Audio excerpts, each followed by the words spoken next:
നമസ്കാരം, ഇൻസൈഡിലേക്ക് സ്വാഗതം. അതിക്രൂരമായ, ഏറ്റവും അധികം ഭയാനകമായ ഒരു തീരുമാനം അത് ട്രംപ് കൈക്കൊണ്ടിരിക്കുന്നു. ട്രംപ് അധികാരത്തിലെത്തിയ അന്നു മുതൽ ഇന്ന് വരെ പലതരം നീക്കങ്ങൾ ട്രംപ് നടത്താൻ നേരത്തെ നിശ്ചയിച്ച് കരുതിക്കൂട്ടി പ്രവർത്തിക്കുന്നതിൽ വലിയ എതിർപ്പ് ലോകരാജ്യങ്ങളും പല സംഘടനകളും പ്രകടിപ്പിച്ചിട്ടുണ്ട്. അതിൽ ഏറ്റവും അതിക്രൂരമായ ഒരു തീരുമാനമാണ് ട്രംപ് ഇപ്പോൾ ഉത്തരവിട്ടിരിക്കുന്നതെന്നാണ് ക്യൂബൻ ഭരണകൂടമടക്കം കുറ്റപ്പെടുത്തിയിരിക്കുന്നത്.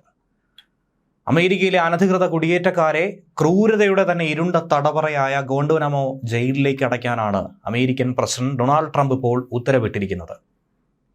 ഗാണ്ടനാമോയിലെ തടവറകൾ വിപുലീകരിച്ച് നല്ല രീതിയിൽ സജ്ജീകരിക്കാനാണ് ട്രംപിന്റെ ഉത്തരവ്. എന്തിനെന്നാൽ 30,000-ഓളം കുടിയേറ്റക്കാരെ താമസിപ്പിക്കാൻ കഴിയും വിധം തടവറ വിപുലീകരിച്ചിരിക്കണമെന്നതാണ് താക്കീത്.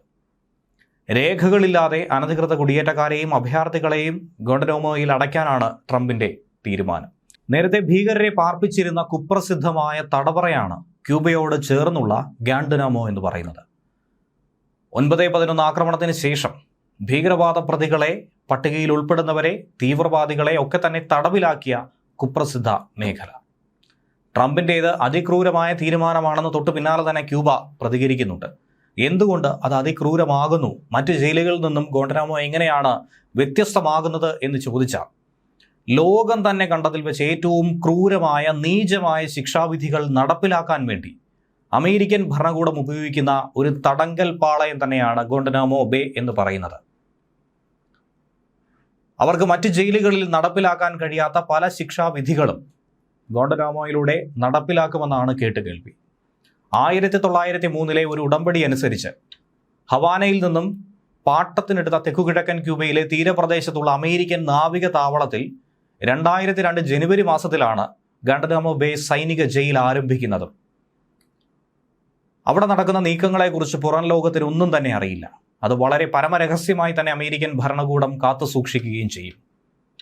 2001 സെപ്റ്റംബർ 11 ആക്രമണം, അതിനുശേഷം അന്നത്തെ പ്രസിഡന്റായിട്ടുള്ള ജോർജ് ബുഷ് ഭരണത്തിന് കീഴിൽ ശത്രു, തീവ്രവാദികൾ, പോരാളികൾ എന്ന് വിളിക്കുന്നതും അമേരിക്കയുടെ പല നിയമപരമായ അവകാശങ്ങളെ നിഷേധിക്കപ്പെടുകയും ചെയ്ത തടവുകാരെ കൈകാര്യം ചെയ്യാനും തടങ്കൽ വയ്ക്കാനും വേണ്ടിയിട്ടുള്ള സൗകര്യങ്ങൾ അവിടെ ഒരുക്കി. കുപ്രസിദ്ധ കുറ്റവാളികളും രാജ്യത്തിന് ദോഷകരമായി പ്രവർത്തിക്കുന്നവരും തീവ്രവാദികളും അടക്കം 800-ലധികം തടവുകാർ ഗോണ്ടനാമോ ബേയിലുണ്ടായിരുന്നു. ഡെമോക്രാറ്റിക് പ്രസിഡന്റുമാരായിട്ടുള്ള ബറാക് ഒബാമയും ജോ ബൈഡനും ഗോണ്ടനാമോ ബേ അടച്ചുപൂട്ടാനുള്ള പല നീക്കങ്ങളും നടത്തിയിരുന്നു. കാടത്ത നിയമമായും നീചമായും ഒക്കെ ഇതിനെ നോക്കിക്കണ്ടിരുന്നു. പക്ഷേ ഇതിനെ ശക്തമായി കോൺഗ്രസ് പാർട്ടി എതിർക്കുകയായിരുന്നു. അതുകൊണ്ട് തന്നെ ഇന്നും ഗോണ്ടനാമോ ബേ പ്രവർത്തിച്ചുകൊണ്ടേയിരിക്കുന്നു. പതിറ്റാണ്ട് കാലങ്ങളായി അമേരിക്കൻ കടലിൽ പിടിച്ചുവെച്ച കുടിയേറ്റക്കാരെ തടഞ്ഞു വെക്കാൻ വേണ്ടി ഈ സൈനിക താവളത്തെ അമേരിക്കൻ ഭരണാധികാരികൾ ഉപയോഗിച്ചു പോരുകയാണ്. എന്നാൽ ശരിക്കു പറഞ്ഞാൽ ഇപ്പോൾ കുടിയേറ്റക്കാരെയാണ് പാർപ്പിക്കുന്നതെങ്കിലും ശരിയായ രീതിയിൽ ഭീകരവാദം ആരോപിക്കപ്പെട്ടവരെ താമസിപ്പിക്കുന്നത് ഗാണ്ടനാമോ ബേക്ക് അടുത്തുള്ള മറ്റൊരു മേഖലയിലാണെന്നാണ് മനസ്സിലാക്കാൻ കഴിയുന്നത്. ഇവിടെ തടഞ്ഞു വെച്ചിരിക്കുന്ന കുടിയേറ്റക്കാരുടെ എണ്ണം നിലവിൽ വളരെ കുറവാണ്. പക്ഷേ ഇനി അത് ഗണ്യമായി വർദ്ധിക്കും. ഈ പറഞ്ഞിരിക്കുന്ന 30,000 എന്ന മാന്ത്രിക സംഖ്യയിലേക്ക് ഉറപ്പായും എത്തിക്കുമെന്ന് ട്രംപ് ഉത്തരവിട്ടിരിക്കുകയാണ്. 2020 മുതൽ 2023 വരെ വെറും 37 കുടിയേറ്റക്കാർ മാത്രമേ ഇവിടെ തടവിലാക്കപ്പെട്ടിട്ടുള്ളൂ. പക്ഷേ ഇപ്പോൾ കേവലം ഒരു വർഷത്തിനകം കൊണ്ട് 30,000-ന് മുകളിലേക്ക് എത്തുമെന്നാണ് പ്രതീക്ഷിക്കുന്നത്.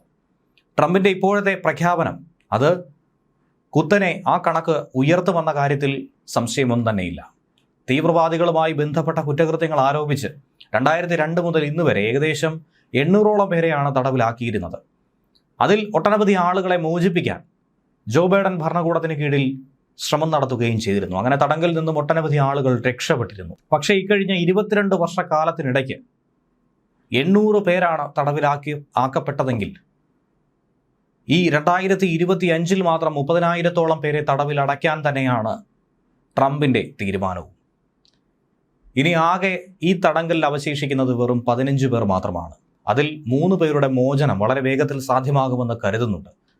മറ്റു 3 പേർ മോചനത്തിന് സാധ്യതയുള്ളവരുമാണ്. അവരൊക്കെ തന്നെ വേഗം തന്നെ അവിടെ നിന്നും വിട്ടുപോകാനുള്ള സാഹചര്യവുമുണ്ട്. 7 പേർ കുറ്റാരോപിതരാണ്, 2 പേർ ശിക്ഷിക്കപ്പെടുകയും ചെയ്തു. തടവിലാക്കപ്പെട്ട 11ഓളം യമനികളെ ഈ അടുത്തായിരുന്നു അവിടെ നിന്നും മോചിപ്പിച്ചത്. 2001 സെപ്റ്റംബർ 11 നടന്ന തീവ്രവാദി ആക്രമണത്തിന്റെ സൂത്രധാരന്മാരായിട്ടുള്ള ഒട്ടനവധി ഭീകരവാദികളെ ഗോണ്ടനാമോ ബേയിലായിരുന്നു പാർപ്പിച്ചത്. കടുത്ത ശിക്ഷാവിധികളൊക്കെ തന്നെ നൽകിയത്. അവരിൽ സ്വയം പ്രഖ്യാപിത സൂത്രധാരനായിട്ടുള്ള ഖാലിദ് ഷെയ്ഖ് മുഹമ്മദും ഉൾപ്പെടുന്നുണ്ട്. 2000 അമേരിക്കൻ കോളിന് നേരെ ഉണ്ടായ ആക്രമണത്തിന്റെ മുഖ്യ സൂത്രധാരൻ കൂടിയായിരുന്നു അബ്ദുൾ റഹീം അൽ നഷരി. നഷരിയും ഇവിടുത്തെ തടവുകാരിൽ ഉൾപ്പെടുന്ന ഒരാളായിരുന്നു. 2002 പിടികൂടിയ അബ്ദുൾ റഹീമിനെ 2006 ഗാണ്ടനാമോ ബേയിലേക്ക് മാറ്റുന്ന ഒരു നീക്കവും നടന്നിരുന്നു. ഇതിനെതിരെ പല തരത്തിലുള്ള വിവാദ വിഷയങ്ങൾ ഉയർന്നു വന്നിരുന്നു. ഒട്ടനവധി മനുഷ്യാവകാശ ലംഘനങ്ങൾ നടക്കുന്ന ഒരു മേഖല കൂടിയാണ്, തടവറ കൂടിയാണ് ഇവിടം. ഭക്ഷണം നിരസിക്കുന്ന തടവ് പുള്ളികളെ നിർബന്ധപൂർവം ഭക്ഷണം കഴിപ്പിക്കും. എന്നാൽ അമേരിക്കൻ സൈന്യത്തിൻ്റെ വാദം ഭക്ഷണം ഒഴിച്ചുകൂടാൻ കഴിയാത്ത ഒന്നാണ്, അതുകൊണ്ടാണ് നിർബന്ധപൂർവം കഴിപ്പിക്കുന്നതെന്നാണ്. പക്ഷേ അതും കടുത്ത മനുഷ്യാവകാശ ലംഘനമായും പീഡനമായും ഒക്കെ തന്നെ ഏവരും കുറ്റപ്പെടുത്തുന്നുണ്ട്. ഇങ്ങനെയുള്ളവരുടെ അനുവാദം പോലുമില്ലാതെ മൂക്കിലൂടെയും വായിലൂടെയും കടത്തിവിടുന്ന ചില ട്യൂബുകളിലൂടെ ഭക്ഷണം കുത്തിത്തിരുകി ഭക്ഷണ പദാർത്ഥങ്ങൾ വയറിനുള്ളിലേക്ക് എത്തിക്കുന്ന ക്രൂരമായ പ്രവൃത്തിയാണ് ഇവിടെ ചെയ്യുന്നതെന്നാണ് ആരോപണം ഉയരുന്നത്. എന്തായിരുന്നാലും ട്രംപ് ഭരണകൂടം നടത്തുന്ന ഈ നീക്കത്തിന് പിന്നാലെ വീണ്ടും ഗോണ്ടനാമോ ബേ ചർച്ചകളിൽ ഇടം പിടിക്കുകയാണ്. ഇരുണ്ട തടവറ വീണ്ടും തുറക്കുകയാണ്. ജനുവരി 20 അമേരിക്കയുടെ പ്രസിഡന്റായി അധികാരമെത്തിയതിനു ശേഷമാണ് Chicago, New Zealand, Denver, Los Angeles എന്നിവിടങ്ങളിൽ കുടിയേറ്റക്കാർക്കായി റെയ്ഡുകൾ ആരംഭിച്ചത്. ഇമിഗ്രേഷൻ ആൻഡ് കസ്റ്റംസ് എൻഫോഴ്സ്മെന്റ് പുറത്തുവിടുന്ന കണക്കനുസരിച്ച് നിരവധി അനധികൃത കുടിയേറ്റക്കാർ ഇതിനോടകം തന്നെ അറസ്റ്റിലായിട്ടുണ്ട്. അമേരിക്കൻ ജനതയ്ക്ക് തന്നെ ഭീഷണിയായ നിയമവിരുദ്ധ ക്രിമിനൽ കുടിയേറ്റക്കാരെ തടങ്കൽ വയ്ക്കുന്നതിനുള്ള എക്സിക്യൂട്ടീവ് ഉത്തരവിൽ ഒപ്പുവെക്കുകയാണ്. 30,000 കുടിയേറ്റക്കാരെ ഉൾക്കൊള്ളിക്കാനുള്ള സൗകര്യമൊരുക്കാൻ നിർദ്ദേശം നൽകിയതും ഇതിന് പിന്നിൽ തന്നെയാണ്. അതിൽ പലരും മോശം ആളുകളാണെന്നും ട്രംപ് പറയുന്നു. അവരുടെ രാജ്യങ്ങൾ പോലും അവരെ സ്വീകരിക്കാൻ തയ്യാറാകുന്നില്ല. അങ്ങനെ വരുമ്പോൾ മറ്റു മാർഗമില്ലാത്തത് കൊണ്ടാണ് ഇവരെയൊക്കെ തന്നെ ഗാണ്ടനാമോ ബേയിലേക്ക് അയക്കുന്നതെന്നാണ് ട്രംപിൻ്റെ വൈറ്റ് ഹൗസ് ഇപ്പോൾ വ്യക്തമാക്കുന്നത്. ന്യൂസ് ഡെസ്ക് വള്ളി വാർത്ത ഇൻസൈറ്റ്.